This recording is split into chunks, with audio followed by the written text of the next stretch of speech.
A big claim by the president of Somalia about his performance. Secondly, Fano fighters have carried out an attack on Amhara regional forces. Thirdly, Tigrayans in trouble. All that in this video for you. Thanks for watching my views and news. Today is Sunday. We'll have this week's last live chat tonight at 1800 GMT. So do join with your questions and comments. Looking forward to having an engagement with you. Three news stories. Firstly, Fano fighters have carried out an attack on Amhara regional forces, and they have shared pictures showing some captured Amhara regional force members. The attack was carried out near Voldia city, Gabriel Mountain. The fighting between Fano and Amhara regional forces happened for several hours. After that, Fano groups released pictures from the area showing some Amhara regional force members in the custody of Fano fighters. I have placed the pic on a thumbnail. The picture shows a member of Amhara regional force in the custody of the Fano fighters. Overall, there is relative lull in fighting in the Amhara region. Fano fighters making preparations to launch the second round of their Operation Unity, which will be launched in coming days. I think they launched first round of the operation a few days ago. Deadly round of the operation. First one, Fano fighters definitely inflicted heavy losses on military in that operation. Military claimed to have repelled that offensive and inflicted counter losses on Fano, but military suffered losses. After that, we saw military mobilization into Amhara region, but no start of any major counter-offensive by the military in the Amhara region so far. It seems that in coming days, we could see resumption of intense clashes between two sides. The two sides are making preparations, I think. Offensive preparations and defensive as well. Second was Tigrayans are in trouble. They are returning. Tigrayan IDPs are returning to their homes, but some are not being allowed to settle there, so they're being forced to return to their IDP camps. In the last 2 years, we saw a return of Tigrayan IDPs to southern Tigray, Alamata, Koram, Rai, Alamata, Churcher, Ofla, Zata, etc. And after that, we saw a return of IDPs to Salamti, Mesabri. Now, reports are coming in that Tigrayans' return to these two zones are not fully settled.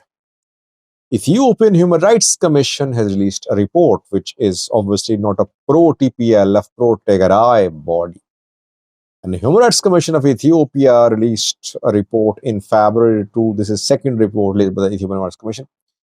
The Ethiopian Human Rights Commission says that Tigrayans are facing security risks in the areas where they have returned. Tigrayan IDPs. The report mentions some areas where Tigrayan IDPs are facing security challenges. One of the area is Salamti Mesabri, where a team of elders was selected. The team was tasked with deciding which Tigrayans should be allowed to return to their homes in Salamti, and Tigrayans there are in difficult conditions. Some return to Shire, Shiraro, other cities. They say that they were in danger in Misabri, and they faced harassment by the local Amharas and elders there. So that is why they decided to return to IDP camps.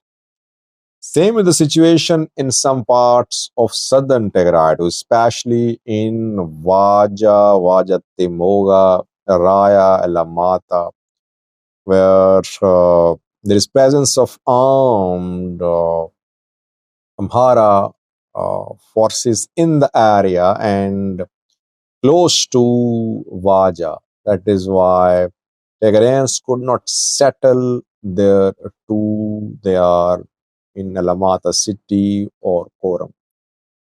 Administrative structures could be fully erected in these two zones, Lamti and Southern Tigray.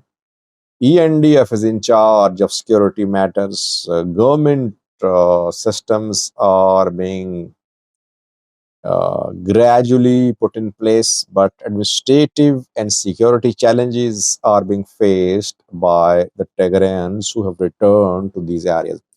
What about the Tigrayans from Amhara, Volkai, Sag? They hundreds of thousands of Tigrayans, IDPs are in Shereshar, etc. They when they start returning to Amhara, Volkai, Sag, they how will they settle there? Because Marabulkai Sagede is controlled by Colonel Damaki Zadu, Nishat Damleo, and these people have been opposing the return of IDPs. So, will they allow Tigrayans to settle there?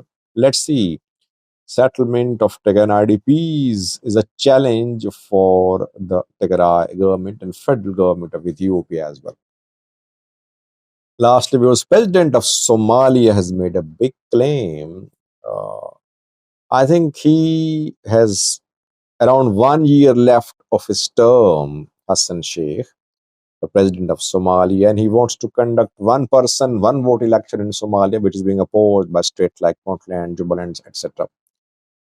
Hassan Sheikh Mahmoud, in a talk yesterday, said that he has taken the country from a failed state to a fragile state.